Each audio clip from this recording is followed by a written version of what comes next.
I just printed over 2,425 divines in only 12 hours by selling unidentified Adorned Jewels.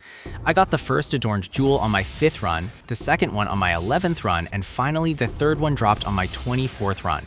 The first one sold for 810 divines, the second one sold for 750 divines, and the third one sold for 850 divines.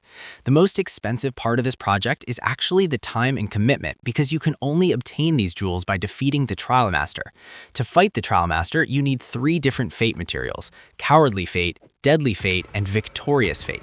Once you have all 3, you can unlock the door and challenge the Trialmaster. The worst part is that the drop rate for Adorned Jewels is extremely low, roughly around 2%. This isn't an official number, but after defeating the Trialmaster hundreds of times, I've noticed that my average yield is around 1 jewel for every 48 Trialmaster kills. To speed up the process, I invested all the divines I earned from my previous video to purchase the Deadly and Victorious Fates. I bought 48 Deadly Fates and 48 Victorious Fates at a ratio of 2 Fates for 3 divines. That comes out to roughly 72 divines for the 48 Deadly Fates and another 72 divines for 48 Victorious Fates. So that's 144 divines in total, plus an additional 48 Exalts for 48 ultimatums with the Cowardly modifier. I know this is super expensive, but it's definitely worth it. It takes roughly 13 to 15 minutes to clear the entire trial. If you factor in the time needed to farm the 3 different fate materials, the total preparation time ends up being around 21 to 24 hours just to gather the 48 Deadly and 48 Victorious Fates. The reason I didn't purchase 48 Cowardly Fates is because I can just pick up the last fate from the final boss and use it to open the Trialmaster door. This actually saved me an extra 72 divines, which I can invest into future runs.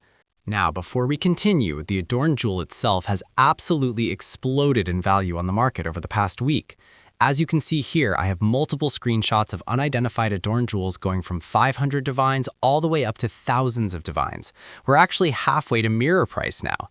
In fact, one mirror is worth around 3,400 divines. So if you manage to farm at least 3 unidentified Adorned Jewels, you basically just print yourself a mirror. Now, you might be wondering, why is the Adorned Diamond so expensive right now? Farming thousands of divines just to buy the unidentified version doesn't seem very realistic, no matter how you look at it. Well, there are a couple of reasons. First, the recent changes to Adorned Diamonds. Players can now roll for much higher values, and they can also double corrupt the diamond to hit that juicy modifier that lets it interact with a rare jewel. The second reason is the Vol Temple mechanic. Just in case, I'm not going to cover every single detail about the temple here, but to keep it short, you need to collect energized crystals from endgame map content. Tier 15 and Tier 16 waystones with 6 modifiers are 2 of the best tiers for farming these crystals. You need at least 6 energized crystals to enter the Vol Temple. However, before you enter, you can place the road or the room of your choice using the options on the left side of your interface. Now, this is where it gets even more interesting. Every time you close the temple, the system will automatically delete a couple of random rooms that are currently available on the board. This is where players place their rooms in a snake-like pattern and use strategies like the Russian tech and the Roman road to min-max room bonuses without looping over themselves. Lastly, all players have to do is use Jodalotli's medallion to prevent destabilization. Because of this, everyone is now focused on building their own Vol Temple so they can infinitely print currency without relying on trading. When players start printing large amounts of currency, it naturally leads to divine inflation later in the league.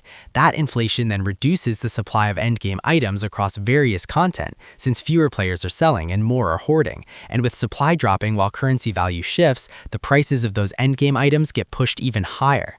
Keep in mind, it takes a long time to fully build a juiced temple before players can start printing a ton of divines from it. You're probably looking at anywhere from 100 to 200 hours to build the temple you want.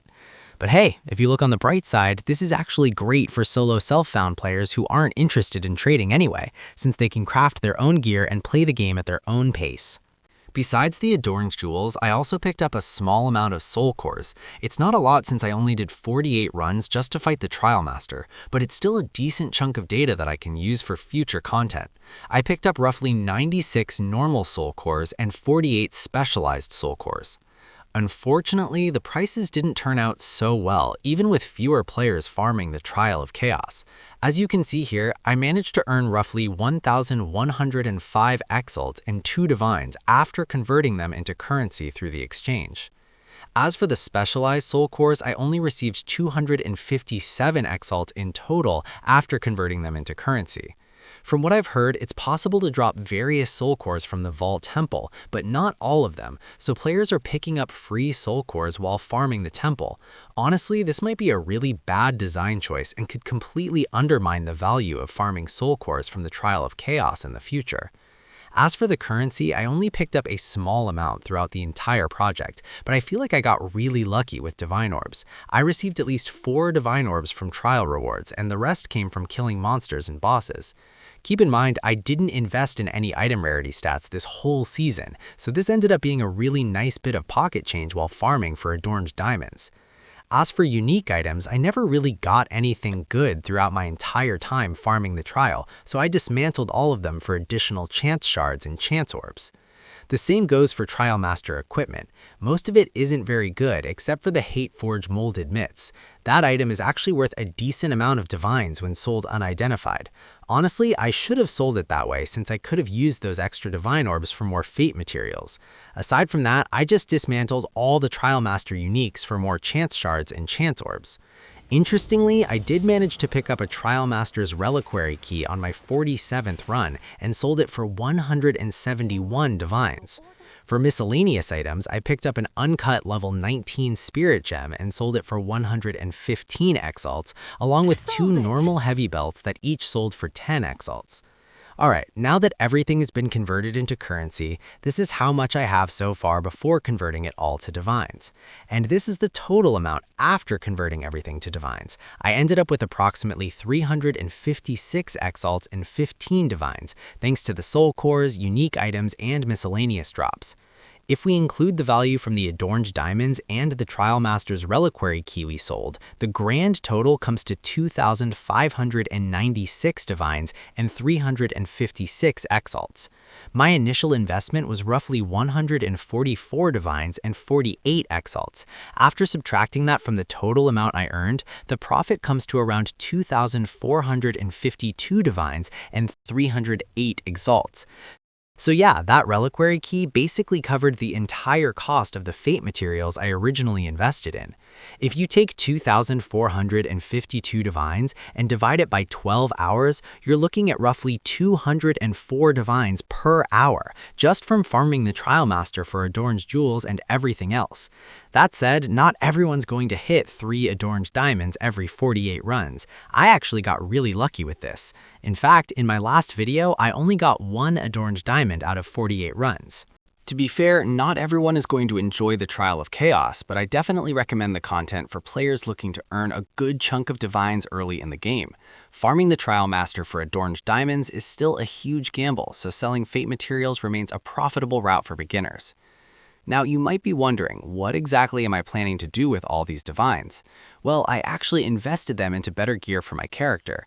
This includes a pure lightning damage staff with spell damage scaling off mana, a triple resistance exceptional vile robe with Tier 1 spirit, an ancestral tiara with 679 energy shield and 3 sockets that synergize with enthroned darkness as a helmet modifier using the Jiquani thesis, a perfect mana stocking amulet with spirit, a perfect mana breach ring with lightning damage, and a dream fragment ring with 18% increased maximum mana. This entire setup is focused on a mana stacking build. My goal is to hit over 1,000,000 DPS without relying on critical damage. I'm actually very close to achieving that, but I still need a couple more pieces of gear to make it happen. But hey, if you're interested in learning more about this kind of build in a future video, let me know in the comments below. As for the rest of the divines, I invested in another 48 runs and managed to pick up another Adorned Diamond on the 13th run, which I sold for 1,380 divines. Honestly, I should have held on to that Adorned Diamond because I just found out it's worth around 2,300 divines today. Anyway, that's all for today's video. Thank you for watching, and I'll see you all in the next one.